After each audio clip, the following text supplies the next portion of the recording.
अब इसके अंदर जब आपको सवाल आ जाए कि मैं दुनिया का इल्म हासिल करूं या ना करूं, तो अल्लाह ताला ने जो सूरह निसा की आयत नंबर 83 में कहा, तुम्हारे पास कोई मसला आए तो उसके इल्म वाले के पास जाओ या रसूलुल्लाह सल्लल्लाहु अलैहि वसल्लम के पास जाओ। ये एक जनरल इंफॉर्मेशन है कि दुनिया में रहने के लिए तुमको जरूरत जिंदगी के लिए जो कोई इल्म है अच्छे से अच्छा इल्म हासिल करो, लेकिन याद रखो कोई इल्म अगर मेरी किताब से टकराने वाला हासिल कर रहे हैं तो वो कुफ्र है, वो तुमको जहन्नम में ले जाने वाला है। अब आपके दिमाग में सवाल आ सकता है, ऐसा भी कोई इल्म हो सकता क्या, और कोई मुसलमान ऐसा इल्म हासिल कर सकता क्या? कर सकता।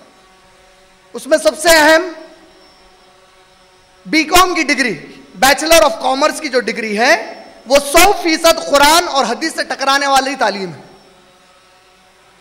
कैसे? जब आप बैचलर ऑफ कॉमर्स करते हैं तो उसमें आपको सिखाया जाता है कि सूद का पैसा और सूद का निजाम, इंटरेस्ट बेस्ड इकोनॉमी कैसे चलाना चाहिए।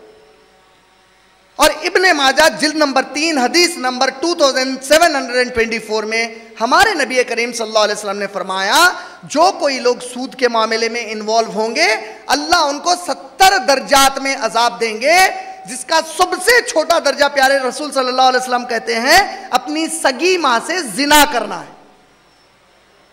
और कुरान में अल्लाह कहते हैं सूरह बकरा सूरह नंबर 2 की आयत नंबर 279 में कि सूद का हुक्म आने के बाद कि ये हराम हो चुका है, अब जो कोई तुम में से दोबारा सूद के मामले पे कोई कोशिशें करेंगे तो इनसे कह दीजिए मेरे नबी कि ये अल्लाह और मोहम्मद सल्लल्लाहु अलैहि वसल्लम से जंग करने के लिए तैयार हो जाए। अल्लाह करें मेरे से और मेरे रसूल से जंग करो। तो बीकॉम की जब आप डिग्री करते हैं तो मैंने क्या कहा, इल्म कौन सा इल्म है इस्लाम में? सिर्फ।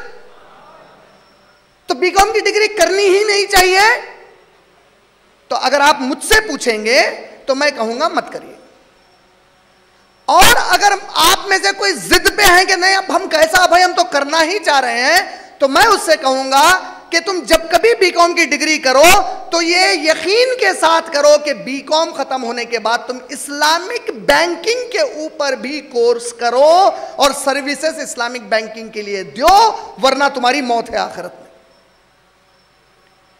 पहले इल्म का उसूल समझ में आ गया ना? इल्म कौन सा है?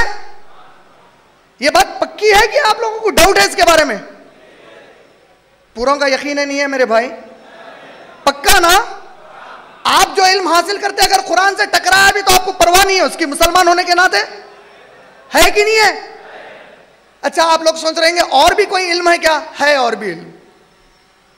हमारे पास बच्चे आजकल होटेलियर का बिजनेस कर रहे हैं, होटलिंग, 5 स्टार 7 स्टार होटल में जॉब्स करना चाह रहे हैं।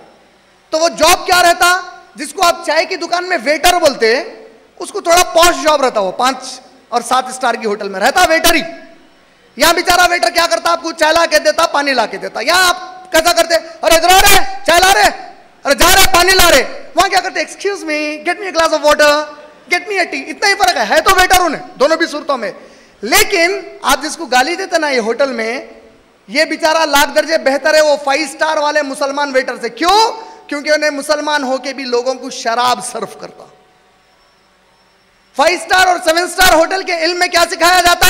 शराब कैसा बनाना, कस्टमर को शराब कैसा देना, शराब देने के अखलाक क्या है, शराब का बोतल रखने के अखलाक क्या है, शराब की ग्लास कैसे रखें, कितनी भरें कितनी ना भरें, ये पूरे आदाब सिखाए जाते शराब के बारे में। कुरान से टकरा रहा, इल्म नहीं टकरा रहा। तो अल्लाह कहते हैं ये इल्म अल्लाह की नजर में हराम है। अगर कोई इल्म हमारी बहनें ऐसी लेती हैं जिसमें कहा गया कि जब आप इल्म लेने आए अपना हिजाब निकाल दो, और जो मर्द आदमी है, टीचर्स हैं, जो आपके साथ क्लासमेट्स हैं, इनके साथ आप अपना पूरा हिजाब निकाल के बैठो। अल्लाह कहते हैं वो इल्म जो मेरी आयतों से टकराए वो हराम है।